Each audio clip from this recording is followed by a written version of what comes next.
Hey, what's going on everyone? I'm the Timmeister and welcome back to Rockport. In this episode, I'm going to be building Old Town, the city's historical district. And as you can see here, the street layout that we're going to be dealing with is not quite as much of a grid as most of the rest of the city. And that's because this would have been the first area that was developed in the entire city. So this was sort of the groundbreaking area of Rockport. And with this being the most historical part of the city, that means that density is going to be very high and most of the buildings are going to be wall to wall. And I'm going to make an effort to place as many historical buildings as I can. However, I quickly learned that this was going to be a bit challenging due to me being limited to vanilla assets in this game. And there's only a limited number of historical kind of buildings that would fit in a North American or like Western style city. So I will actually be using a number of European assets in this city as well that I think look pretty cool. And actually, after exploring the streets of Auckland for a little bit on Google Maps, I found that there's a lot of like older European colonial style buildings dotted around town. And I'm gonna try to place as much as those buildings as I can in this district. So along with being a very historical district, I want this district to also be sort of the fun district in town. That means Old Town is going to be very tourism oriented. So during the day, there's going to be tons of stuff to do as a family. So this area is right by the coast, of course. There's going to be tons of things to do there. There's going to be a nice boardwalk, some nice places to visit, you know, to bring your kids, that kind of stuff. But during the night, this area is going to transform in a very bustling and vibrant nightlife sort of district, meaning there's going to be tons of bars and pubs and nightclubs, those sort of things. And this area specifically within Old Town that I'm working on is going to be very, very tourism driven. So this is where you'll find your little cafes, souvenir shops. You can see I placed down a little ice cream shop here. And it is, again, right by the water. So I'm going to be making this really nice coastal area a bit later in the episode, and that's going to be drawing in a ton of people as well. But a little farther up the district, along this pedestrian path here, is where this is going to be our sort of nightlife district. So you can see here I just placed down a sort of nightclub, and this street's going to be full of like pubs and bars, that sort of thing. And this was heavily inspired by Victoria, BC. So I recently went on a cross-country road trip throughout Canada and the US, and I had the chance to stop into Victoria, BC for a little bit. And that was honestly one of my favorite cities in Canada because it has a lot of the conveniences of a big metropolitan area without being a giant metropolitan area where you get like tons of traffic and all those nasty things. And I really like the downtown area of Victoria because it had this really walkable nightlife area where you just had bars and pubs just lined up one after another, and it was just easy to hop from one pub to the next. So this is the sort of vibe that I'm going with in this Old Town. So as you can see here, I've already placed down a number of clubs and all those sort of things. But that's not the only thing that's going to be in Old Town. Old Town's going to be a very vibrant and lively neighborhood as far as normal neighborhoods go. So there's going to be people living here. There's going to be people working here during the day. There's going to be tons of businesses. What I guess makes this area unique is the fact that a lot of these buildings are going to be historic. But in between those historic buildings, I'm going to be placing a lot of modern buildings that, you know, maybe there would have been a dilapidated historical building that unfortunately got tore down, and in its place came, you know, some luxurious condos. So there's going to be a lot of that sort of thing in Old Town. So, you know, I said it was going to be a fun district, and that it is, of course, but it's going to be a very functional and business-oriented district as well. So here you can see that I'm placing down a collection of some financial buildings as well. And there will be some medium-rise buildings too in this episode. No giant skyscrapers like we'll see downtown, but you know, there'll be a nice mixture of medium density buildings, I guess. Tightly packed medium density buildings is what I should say. And this area was very challenging, but very fun to build. And the reason it was challenging was due to the limitation on how many assets I have access to. So, for example, in some of my other YouTube series, I had literal thousands and thousands of workshop assets, and many of those were historical buildings. There was these really nice, fantastic collections of historical buildings. You know, you could just subscribe to a few dozen of them in one sweep, and there you go. There's your historical district. But in this series, I'm limited to just the vanilla assets, so I really had to explore each menu to see what I have to play with. And that was very challenging because I have to look at each individual asset and think, okay, well, that building looks like it may have been built in the early 1900s, and it would look nice in this district. So it's very time consuming, and I'm also trying to not place any repeated buildings near each other. So of course, you know, because I'm limited in how many assets I have, there's going to be repeat buildings all over town. But I'm trying to place them in ways where it's not obvious. But of course, you know, it's easier said than done. And I guess the reason why I was having so much fun in this district as well is just because this is the sort of district that I enjoy building. It's fun for me just to create all these little back alleyways and create these vibrant, lively neighborhoods. I don't know, there's just something about it. I just really like to create these sort of districts.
As you've maybe noticed, I'm placing down a wide variety of different buildings. So I've placed down some residential so far. Right now I'm placing down some financial buildings. I've placed down a lot of commercial and offices. So it's going to be a very mixed use area, as is much of downtown. I think downtown is going to be quite diverse, but this area specifically, I think, is even more diverse, just because we're dealing with such small buildings in close proximity to each other. So it's going to be a very vibrant area. So I think that's pretty cool. And here, as you saw, I just placed down a nice parking garage. I really like these parking garages made by King Leno. They fit really, really nicely into this district. And it just so happens that the parking garage is just about the same height as the average building in this area, so it blends in really, really nice. And of course, you have the option to, you have like a couple of variants of the parking garage, so I was able to choose the one with the like the wooden lats on the side of it, so you know, it makes it look a bit nicer. And I thought a parking garage would be a realistic addition to this neighborhood because of how dense it is. You know, there's just not so much room for parking, despite, you know, there's probably 10,000 people that live in this in this neighborhood, right? They all need a place to park. So so it was a much needed addition, I think. And to my surprise, I just kind of placed it down for fun, you know, just to see how it would look, thinking that, oh, it's going to totally destroy the neighborhood. But to my surprise, it actually ended up looking nice, so I decided to keep it. And here you get a glimpse of the more modern side of the historical district. So I think this is kind of common in historical districts, you know, everything is subject to gentrification, or, you know, maybe this area would have gone through some sort of urban renewal at some point, and a lot of dilapidated buildings would have been torn down. That was pretty common in Western cities, like in the last 50 or so years. So, you know, let's say that Rockport was no exception to that. But, you know, I'm making an effort here to place down as many historic-looking buildings as I can possibly squeeze in here. And what added an element of challenge as well was this is not a grid-type road network at all, right? So it was challenging to fit square buildings in not square lots. So I had to like use Move It a lot to cram these buildings together in ways that I think looked not too bad. But I think overall I did all right. And this is one of the main complaints I hear from a lot of Europeans, or well, not necessarily Europeans, people who want to build a European city. Of course, the road layouts in those cities tend to be a little bit more squiggly and all over the place. In cities, it's hard to do that because all of the buildings are literally square. And, you know, I kind of feel for you guys now after building this district. One thing that I really appreciate now after building this district is some of the buildings that are included with the Plazas and Promenades DLC, just because they look very, a lot of them are very like artsy fartsy. So they have all like these really cool designs on them, and they're sort of built to work with wall-to-wall buildings, so I can just neatly plop them down in this district, and they look like modern buildings that are in between historic buildings, and they just fit very, very nicely, as you can kind of see here in the upper right part of your screen. I think this is an elementary school from the Plazas and Promenades DLC. But anyways, every building that is included in that DLC is probably going to make its way near downtown. We have like a really nice hospital that I think I'm going to place down. The high school looks very similar as well. It's like 4 or 5 stories tall in just a big block, basically. So I'm sure that we can manage to squeeze that in somewhere. And a lot of these buildings too, they have nice murals on the side of them and all these modern features. So I find they're all very nice. But they definitely look a lot better than the default high school and elementary school that come with the game. And I found that a lot of the financial buildings were actually very easy to work with. I ended up placing a bunch of them throughout this whole neighborhood, and it was quite easy to fit them in. And they all look very historical too, so that was nice. And some of them actually are really neat because the bottom of them are very historical, and then you have like a modern addition that has been built on top of, or what it looks like anyway. Now with this area being, I guess, the first neighborhood of this part of town, I want to make it fully self-sufficient. I don't want any of this area to be dependent on the neighborhoods that we've built a few episodes ago. So I'm going to be placing all of the necessary services down, with the exception of like power and garbage. And I think that's it. Just because the port is so nearby, I didn't really think it was necessary. But anyways, this area is going to have a hospital, schools, pretty much everything that's required. The only thing that I'm really, really missing at this point, and I think we should probably get into it sooner than later, is a university, just because the city lacks educated people. The highest education you can get in Rockport now is a high school diploma, which is not ideal. So I think actually that would probably be a good idea to get into that in the next episode, and I know just the perfect location to do that. So I think that's what we'll do next episode. But anyways, once the university's in, we'll have most of all of the essential things that we'll need in the city. And as you can see here, I've placed down a few pedestrian roads dotted around this neighborhood. I'm trying to make this area as walkable as possible, and these pedestrian paths included in the Promenades and Plazas DLC are fantastic. I'm really glad that the developers of the game decided to add this in at one point, because that was on my wish list from day one. You know, they're just much better and much easier than the default paths that come with the game. They're much wider too, so you can really create these nice public spaces. My only complaint is as soon as you place a building adjacent to them, it requires you to zone a pedestrian zone. And that's like an entire separate thing altogether. You need to create garbage pickup locations and service locations. So, you know, it kind of removes some of the flexibility, and it forces you to place these buildings that, you know, maybe you don't necessarily want in that location. Thankfully, I don't think any of those buildings create any pollution or large amounts of noise pollution. So I was able to manage in this episode. You'll see a little later on where I placed those services down, but not a huge deal. It's worth the trade-off for having nice pedestrian walkable locations in your city. And here you can see that I'm also playing around quite a bit with the Queens and Brooklyn DLC. So this is just a fantastic collection of Brooklyn themed or Queens themed buildings. It's not necessarily a DLC, actually. It's more of a content creator pack. But yeah, it's just this really fantastic, well-detailed collection of buildings, and I think they fit quite nicely in this corner of this district.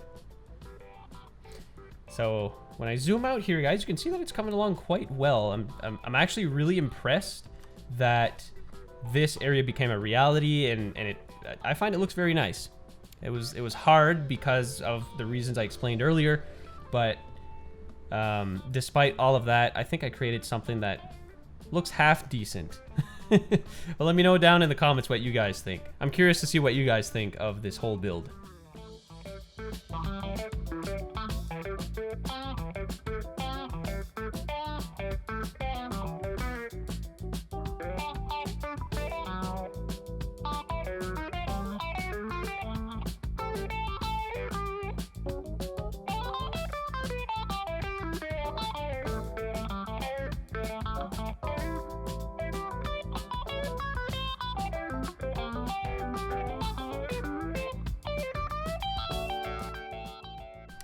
So at this point, the construction is mainly done, meaning like all the buildings are placed down and whatnot. The next little bit of this episode is going to be focused on detailing. So I found that this area was looking a bit bare, with it being, you know, a very historic district. A lot of trees would have had plenty of time to grow, so I figured I would place down some mature trees and just working on some little nooks and crannies within this district.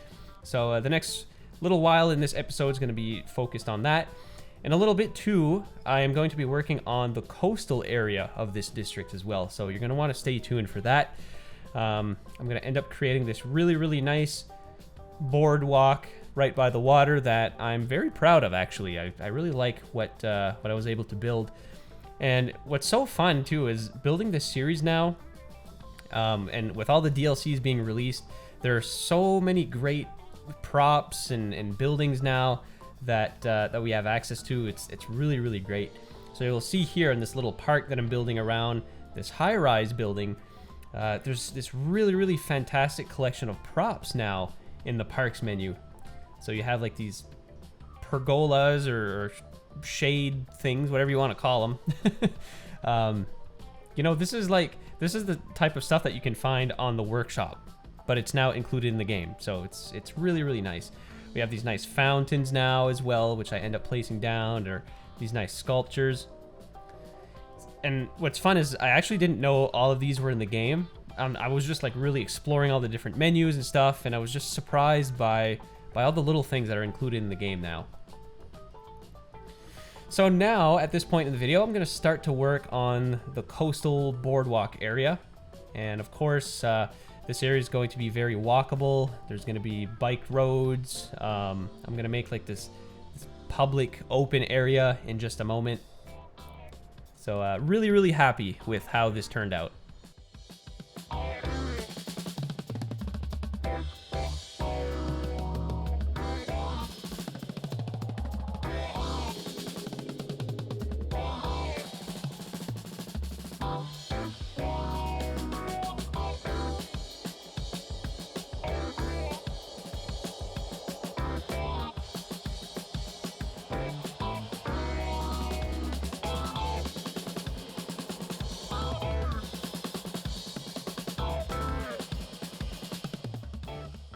And of course here you can see that I'm making good use of these fantastic palm trees made by Mr. Mason. I mentioned a few episodes ago that I was unaware that there were so many palm trees in New Zealand. I was totally unaware of that. I thought it was a much colder place than it actually is.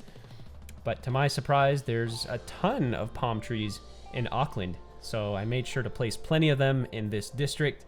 And from now on, I'm going to be placing a lot of them throughout town. And, you know, trying to get that Auckland vibe as much as I can.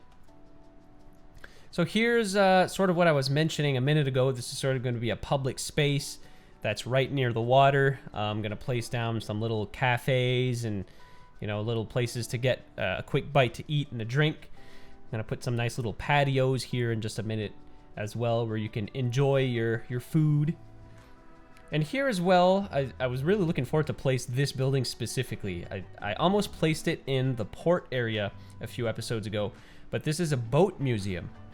And it features this really, really fantastic paddle boat, I think is what the appropriate term is. But anyways, I ended up placing it here instead because I thought this was a much more suitable location. So kind of excited to be able to place that down.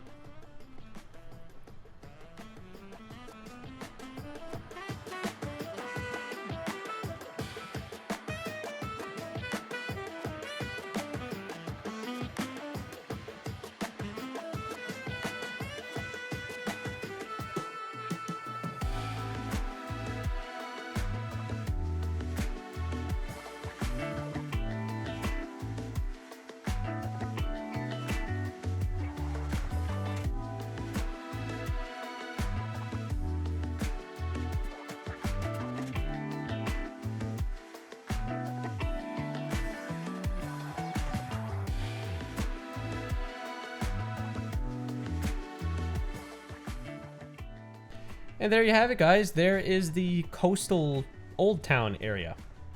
So with that being done, the remainder of this episode, I'm going to be detailing all the nooks and crannies, all the little back alleyways between all of these buildings here.